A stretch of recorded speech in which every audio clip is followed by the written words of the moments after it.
কারণ আজকে দিদি যেই কাজটা করলেন বা যেই উদ্বোধনটা করলেন, শুধু একটা উদ্বোধন নয়, একটা শিলান্যাস নয়, এটা ঘাটাল লোকসভা কেন্দ্রের মানুষের দীর্ঘদিনের লড়াই, দীর্ঘদিনের স্বপ্নকে এমন একজন মুখ্যমন্ত্রী আসবে, এমন একজন সরকার আসবে, সে কেন্দ্র থেকে আসুক বা রাজ্য থেকে আসুক, তাদের এই কষ্টটা বুঝবে, তাদের এই যন্ত্রণাটা বুঝবে। যখনই বৃষ্টি আসে তখন দিনের পর দিন গ্রামগুলো জলের তলায় থাকে, ধানের চাষগুলো জলের তলায় চলে যায়, কত পশু পাখি, কতগুলো যান চলে যায়, কতগুলো মানুষ মারা যায়, সেটা আমি গত 12 বছর ধরে নিজের চোখে দেখেছি।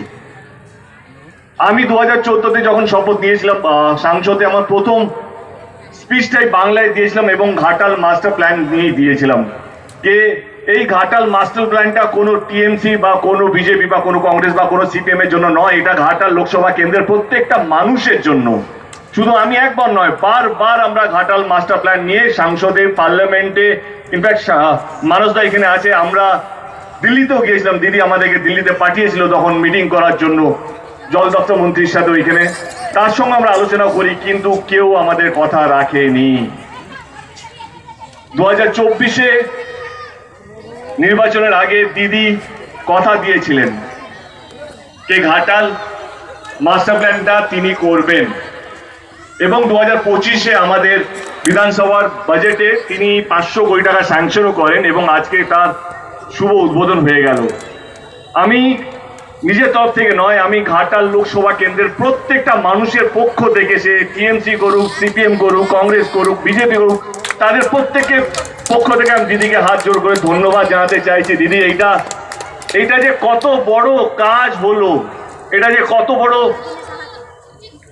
সমস্যার সমাধান হতে চলেছে আগামী দিনে, সেটা ঘাটাল লোকসভা কেন্দ্রের মানুষই হয়তো বুঝতে পারবে।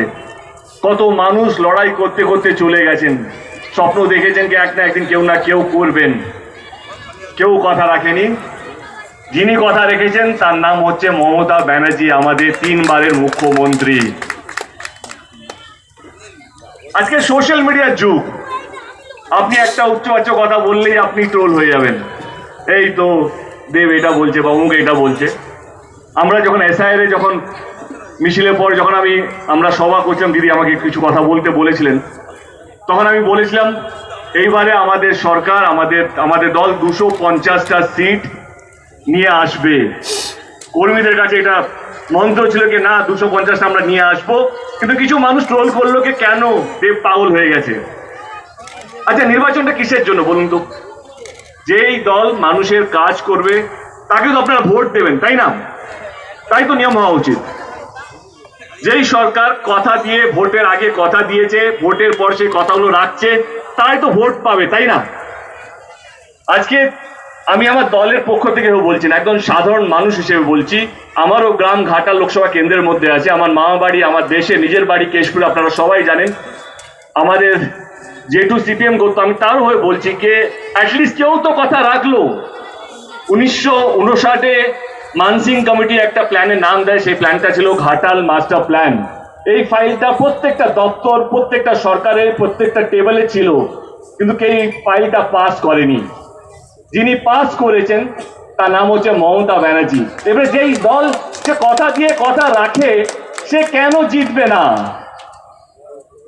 তাকে তো জেতানো উচিত। সে শুধু ভোট নিয়ে চলে যায়নি, সে আপনাদের পাশে থেকে আপনাদের কথা দিয়ে কথা রেখেছে।